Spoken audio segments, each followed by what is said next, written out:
Hello and welcome to Horror Rewind. This is Kelly Florence, and this week we are talking about Thanksgiving. We have a special episode for you today. I've rewatched a couple of Thanksgiving-themed horror movies, and also we're going to be talking about video games with our friend Nate. So sit back, relax, and enjoy.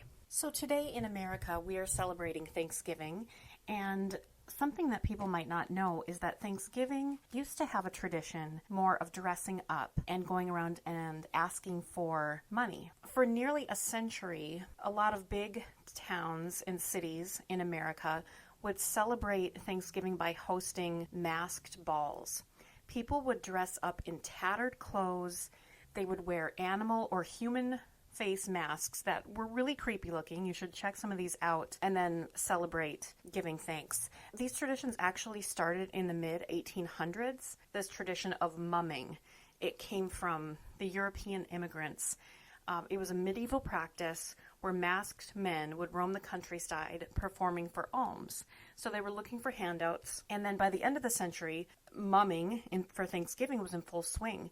The costumes were pretty creepy though. There were parodies of famous people like politicians or other celebrities, and it was kind of bizarre looking and kind of creepy. The Thanksgiving takes place around the time of this festival called Martinmas, which was a feast named for St. Martin of Tours. It was a patron saint of beggars and the poor. In New York City, this custom and this holiday was rather popular, and they would host ragamuffin parades. Kids would dress up in these weird beggar outfits, paint their faces or put on masks, and then go door to door and ask for money. This actually started to decline by the 1930s because they figured a lot of the kids were up to no good. And so they actually did away with the tradition. And then eventually in New York City, what we know now as the Macy's Thanksgiving Day Parade took over, and that became more popular. It did go, though, into the 40s in some places in the country, but it certainly didn't last. So a little bit of history for you. What these ragamuffins would say, instead of trick or treat, because of course it's not trick or treating, they would go to a door and say anything for Thanksgiving, and that was sort of the way to go. According to the Logan Sport Reporter, those who didn't pay up to these ragamuffins were subject to getting whacked over the head with a flour sack or getting loud party horns blown in their faces. Frugal adults weren't the only ones terrorized by Thanksgiving ragamuffins. The costumes were so scary that, according to a news article in 1914, a girl got an incurable case of the hiccups. We assume she eventually got over it, but she was so scared she got the hiccups. So, a pretty interesting tradition. Legend has it that the first Thanksgiving was celebrated in Plymouth, Massachusetts. It's called America's Hometown, and we know that's where the Mayflower landed. Pilgrims came to America in 1620, and there's a lot of history there, a lot of tourism, and supposedly a lot of haunted places. Some places that are haunted in Plymouth, Massachusetts include the Miles Standish State Forest, the Spooner House Museum, and Cordage Park. So Miles Standish was actually a soldier that was hired by separatists who came to be known as the Pilgrims, and he came to Plymouth on the Mayflower in 1620. He was the one who designed the first port in Plymouth, and he started trade there. They named the park after him, and they're saying that that park is haunted and that strange things happen there. A murder took place there in 1977. The Spooner House Museum was built in 1747, and it's located right in downtown Plymouth. Now, it's said to be haunted because what happened there, in 1778, Joshua Spooner was killed by 3 Revolutionary soldiers, and his body was placed in the well. His wife, Bathsheba, actually became the first woman to be hanged in the United States for that murder. The third location, Cordage Park, opened in 1824, and it was actually the largest factory located in Plymouth. It closed in 1964. They were making rope there, but there's a lot of stories still of hearing creepy music, hearing kids laughing, and there's also a story about a boy who got caught in one of the smokestacks and died. So if you are visiting or if you are from Plymouth, Massachusetts, you'll have to check out some of these creepy places.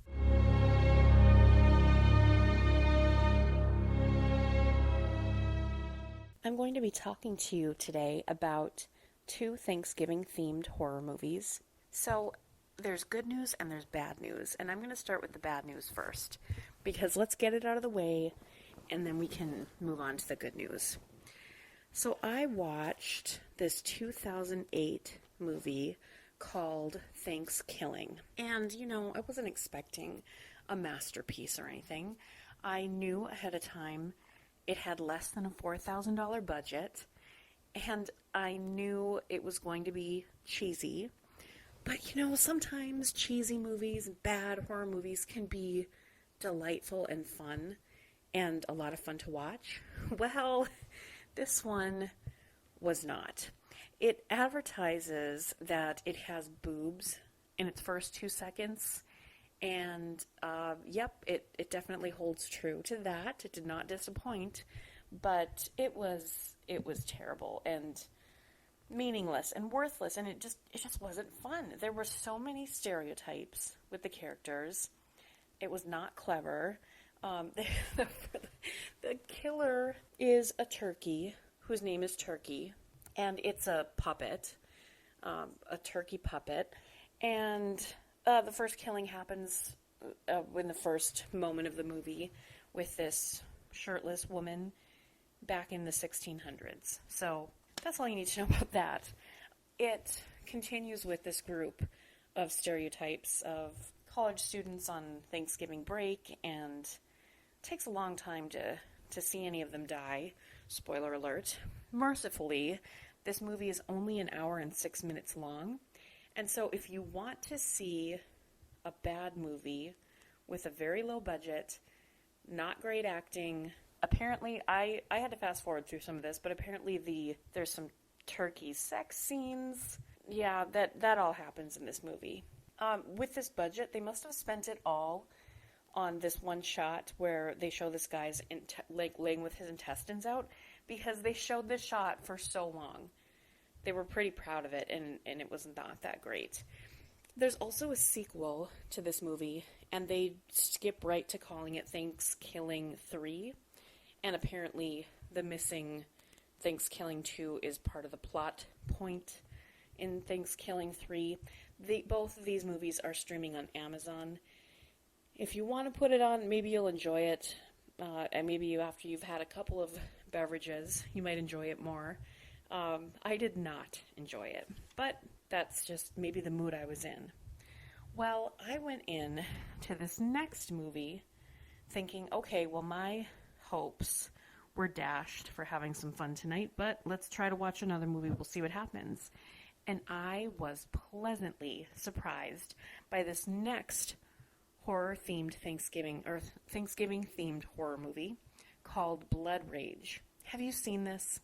It is streaming on Shudder right now, and apparently it was shot in 1983, but it didn't come out until 1987. The first scene takes place at a drive-in movie theater, and there's this guy and this actor, and he doesn't say anything, but he's selling condoms to guys in the bathroom, and I was like, holy crap, that looks like Ted Raimi.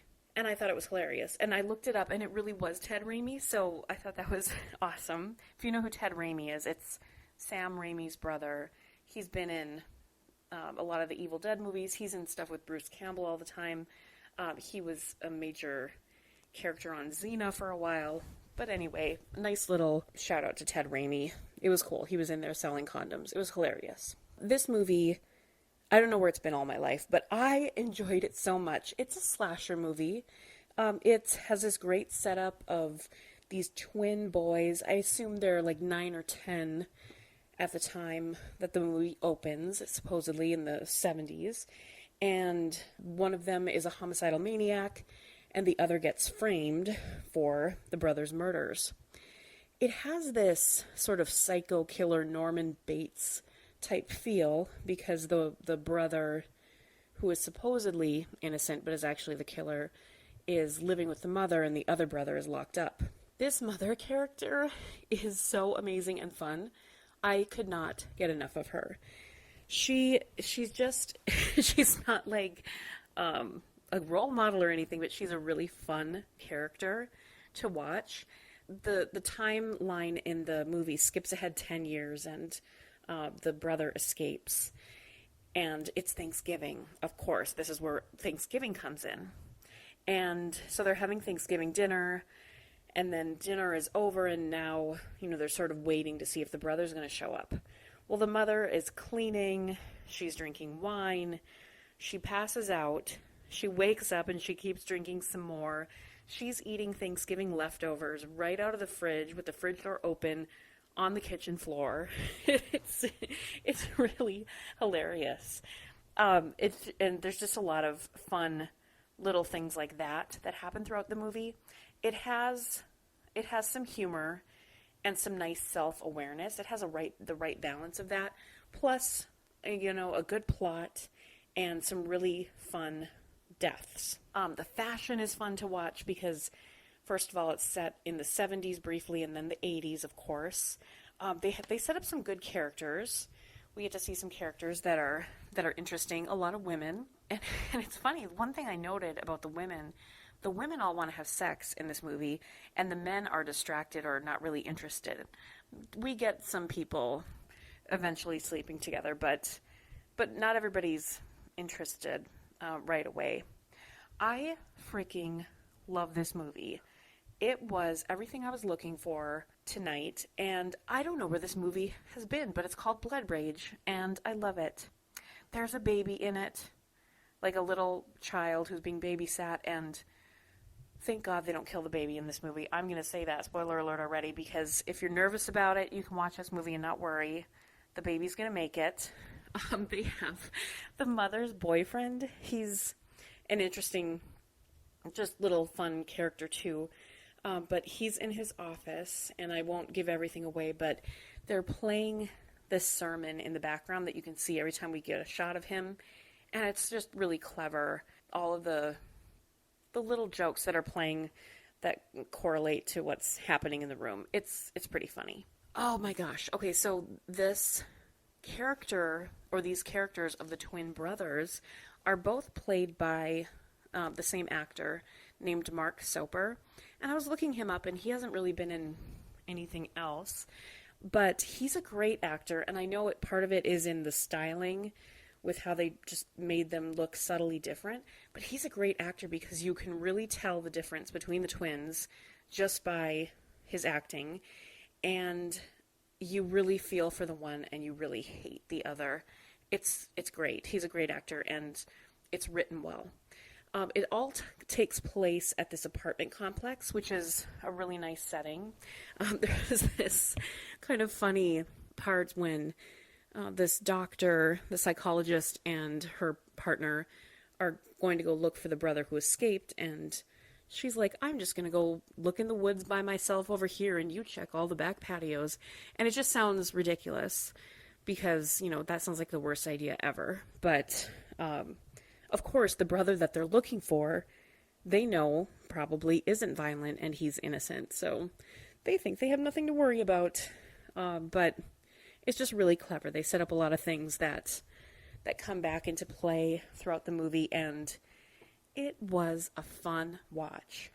So if you have a Thanksgiving evening or afternoon to set aside some time to watch a horror movie that happens to take place on Thanksgiving, I highly recommend Blood Rage. I'm not sure where else you can watch it besides Shudder right now, but it was worth it. I totally loved it.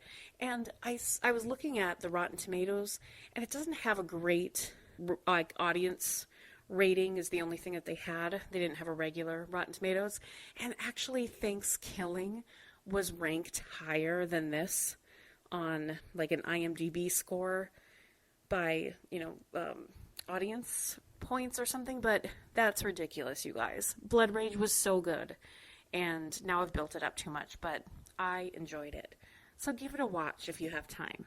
If you're looking for some other Thanksgiving-themed horror movies to watch today or throughout the year, know that there are some horror movies that take place on Thanksgiving.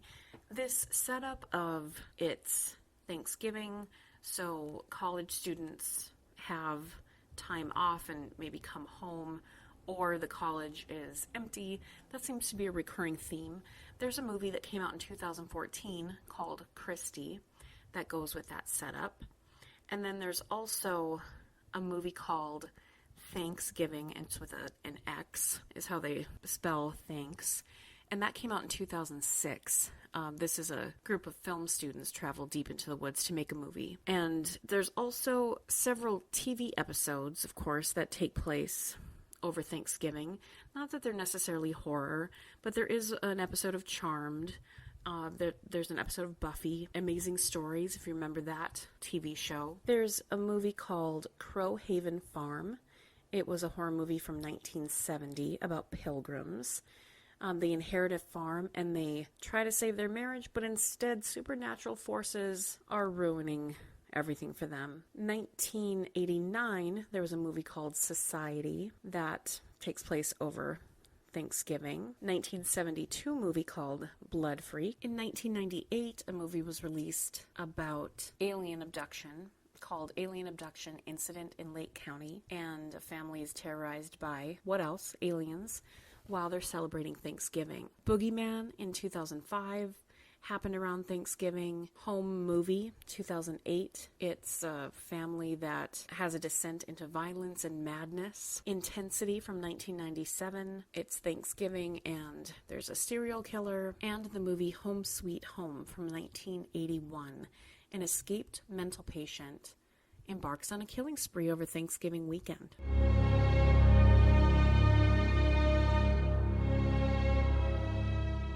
If you are enjoying some downtime over this Thanksgiving weekend, you might have a chance to play some video games. If you are a horror fan, then you probably love horror video games. And there's quite a few out there. Some games from the past, if you remember, there's one called Personal Nightmare. It was from 1989. It's a classic point-and-click adventure.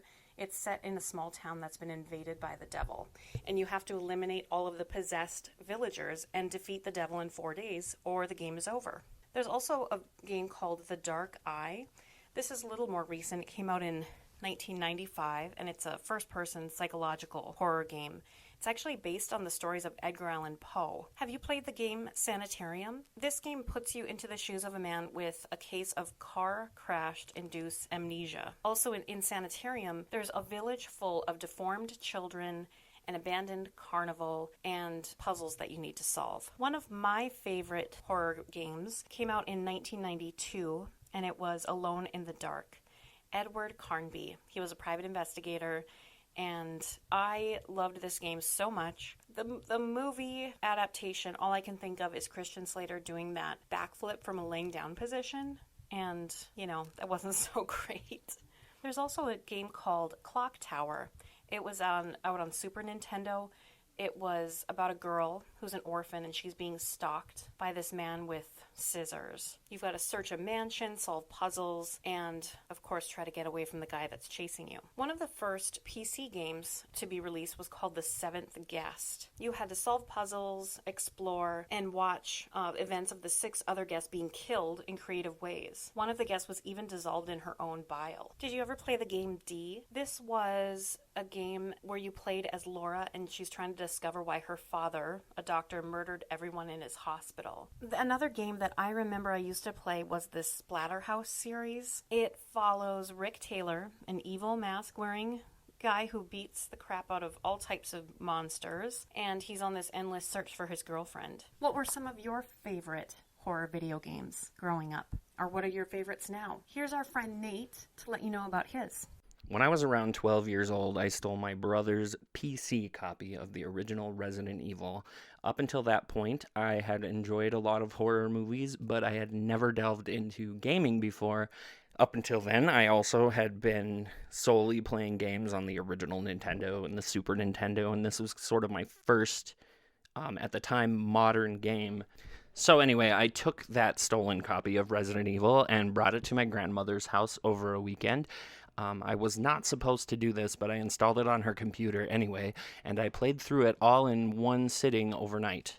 Now, of course, by today's standards, the original Resident Evil is extremely campy and over the top and just ridiculous. But at the time, it was fairly cutting edge. And especially for 12-year-old me, it was absolutely terrifying. When I finished the game, I tried to go to bed, but ended up not sleeping because of how freaked out I was by it. And from that point on, I was a horror game devotee. I became completely obsessed with the genre and really started to dig in and try to find as many different scary games that I could. The late 90s and early 2000s were a really good time to be a horror video game fan because back then the games were more low budget and it felt like the studios were more willing to try different things. One of the most famous games in horror would be Silent Hill, and I actually came to that party fairly late, but I played it and it took weeks, and I had to have the lights on, and I could only play in short bursts, because the game is like living an actual nightmare. It's like a Japanese take on American horror. The game takes place in a spooky, foggy town where everybody is missing, and then as the game progresses, you begin to enter this really hellish dimension known as the Otherworld. The storyline was incredible and mysterious, and even at the end of the game, there was very little actually explained. And it was really incredible because I had never before encountered something so mysterious, where even in the end, there were a lot of questions left unanswered, and you kind of had to figure it out for yourself. And I really, really like that in my horror. One of the best things about the game is its soundtrack by Akira Yamaoka, and he puts this sort of mix between grunge and industrial and just the most beautiful music on top of it, and it's incredible. And I still, even to this day, listen to all the soundtracks of Silent Hill all the time. Now, the last game I really want to bring up from growing up would be this game on the Dreamcast called D2. I feel like it's a game that nobody has heard of, but it's this really bizarre cross between the game Myst, John Carpenter's The Thing, the movie, and some kind of deer hunter simulator. I highly recommend it for any big fan of cosmic horror, like Lovecraft. As technology grew, so did the horror games. In 2001, Silent Hill 2 was released, and I would say that that is sort of the zenith of horror gaming. The vast majority of horror gaming fans are likely to say that Silent Hill 2 is their favorite. Anyway, we can flash forward now to more modern times. For me, I felt fairly strongly that over the years, horror gaming had actually become pretty stagnant. Resident Evil had moved into an action-heavy shooter-type game, and Silent Hill had really fallen off the bandwagon as far as quality. Eventually, over the last few years, horror gaming has really made a big comeback. It took a while, but eventually some games came out that made me want to poop myself. A lot of them are focused on surviving without any kinds of weapons. Games like Outlast 1 and 2, and Slender and Amnesia all play into this. But Outlast in particular is terrifying. And for me, finally, Resident Evil returned to its roots with Resident Evil 7, which, if you can play it in VR, I highly recommend because I've never felt so terrified of a video game in my entire life. There's really no way to describe how VR works, you just have to try it. There are also games that are far lesser known, like Corpse Party and Lone Survivor and Claire, which all are sort of this 16-bit Super Nintendo aesthetic. They're surprisingly great. And in particular, I would say Corpse Party is really, really well told and really frightening. The sound design is just disturbing. Lately, I've been playing Friday the 13th. It is an online game based on the movie franchise, of course, and you can play as either Jason or one of 7 other counselors. The game is horribly unpolished and full of glitches, but still manages to be one of the most fun games I've ever played. It's not particularly scary, but it's so true to the movies that you really feel like you're in it. When you die, and you are very likely to die because Jason is incredibly powerful, you get to spectate other players, and a lot of people complain about it, but it's one of my favorite parts because it's kind of like getting to watch one of the movies. Now, before I leave, I want to recommend one more game. It's more on the silly side, but it is still pretty incredible. It's called Deadly Premonition. A lot of people assume it's a knockoff of Twin Peaks, but I would say that it's more like an homage to Twin Peaks. Again, the graphics are really bad. It's just this incredibly awkward game to play, but the characters and the setting and everything is just, it's absolutely worth playing. It's time for our fast forward segment, and this week I'm going to be recommending to you a series on Netflix that just came out a couple weeks ago called Alias Grace. It is an adaptation of a Margaret Atwood novel that came out in 1996, and I think you'll like it. It's kind of a murder, mystery, true crime kind of vibe, but it's set pre-Civil War. It happens in 1843. It's got a stellar cast. The direction is wonderful. It's beautifully shot, and it's a really intriguing story. It has some creepy elements. It's got that true crime vibe, and then just good, solid storytelling. This main character of Grace, she's actually telling her story to a psychiatrist who's trying to see if she did or didn't commit this murder that she's been accused of. And so we see the story told from her perspective in these flashbacks, and it's really good. It's actually got a 98% on Rotten Tomatoes right now, and it's got Anna Paquin is in it. If you remember Anna Paquin from True Blood and other things, of course.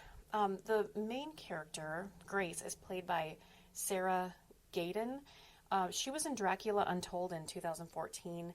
Most recently, though, the thing that I watched her in was 11/22/63. That was the adaptation of that Stephen King story, which I also recommend. That was on Hulu.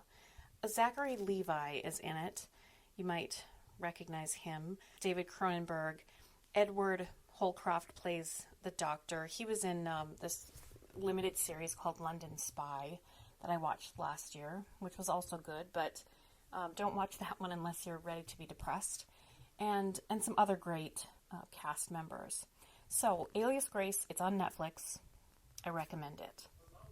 So I'm going to be doing our rankings for the week. And of the two movies that I rewatched that were Thanksgiving-themed horror, the first, Blood Rage, I'm going to rank everything on a scale of Thanksgiving turkeys. And I'm going to give Blood Rage 9 turkeys. I know that sounds like a lot, and I know that maybe I'm over liking this movie for what it is, but I think it just surprised me so much that I'm giving it a 9. The other movie I rewatched, Thankskilling, this is my first 0 ranking, you guys. 0 turkeys. I disliked it so much, I can't even give it a 1. I hated it. And then Alias Grace, I'm also going to give it 8 turkeys. I think it's a great show. I think you'll enjoy it. So happy Thanksgiving, everybody. I hope that you have a nice, relaxing day, a nice, relaxing weekend. And until next time, we'll see you in the horror section.